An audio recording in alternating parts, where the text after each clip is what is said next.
రాజకీయ కక్షలు ప్రతీకారాలకు కొన్ని పరిమితులు ఉంటాయని బీఆర్ఎస్ వర్కింగ్ ప్రెసిడెంట్ కేటీఆర్ అన్నారు. అలాంటి ప్రతీకారాలకు ఎక్కువ రోజులు చెల్లవని సుప్రీంకోర్టు తాజా నిర్ణయం పునరుద్ఘాటిస్తుందని తెలిపారు. కేసీఆర్ మీద అధికార దుర్వినియోగంపై న్యాయస్థానం ప్రతిష్టాత్మక తీర్పునిచ్చిందని అన్నారు. త్వరలోనే ప్రజాక్షేత్రంలో కూడా ఇలాంటి తీర్పే రాబోతోందని తెలిపారు.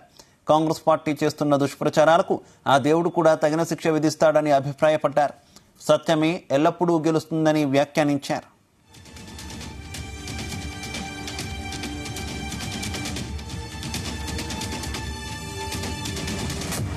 తెలంగాణ ఆవిర్భావం తర్వాత జరిపిన విద్యుత్ కొనుగోళ్లు, కొత్త విద్యుత్ కేంద్రాల నిర్మాణంపై రేవంత్ రెడ్డి ప్రభుత్వం పాట్నా హైకోర్టు మాజీ ప్రధాన న్యాయమూర్తి, తెలంగాణ విద్యుత్ విచారణా సంఘం సారథి జస్టిస్ నరసింహారెడ్డి నేతృత్వంలో గత మార్చి 14న ఏకసభ్య విచారణా సంఘాన్ని ఏర్పాటు చేసిన సంగతి తెలిసిందే. విచారణ ప్రక్రియ పూర్తి కాకుండానే జస్టిస్ నరసింహారెడ్డి మీడియా సమావేశం నిర్వహించి తప్పు జరిగిపోయిందన్నట్టుగా మాట్లాడడం సరికాదని, ఈఆర్సీ ఆమోదించిన నిర్ణయాల మీద ప్రభుత్వం మళ్లీ విచారణకు ఆదేశించడం చెల్లదని వాదిస్తూ కేసీఆర్ సుప్రీంకోర్టులో పిటిషన్ వేశారు.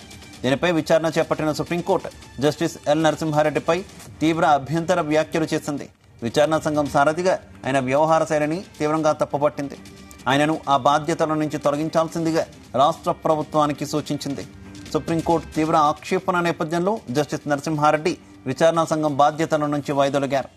ఈ నేపథ్యంలోనే కేటీఆర్ ఈ ట్వీట్ చేశారు.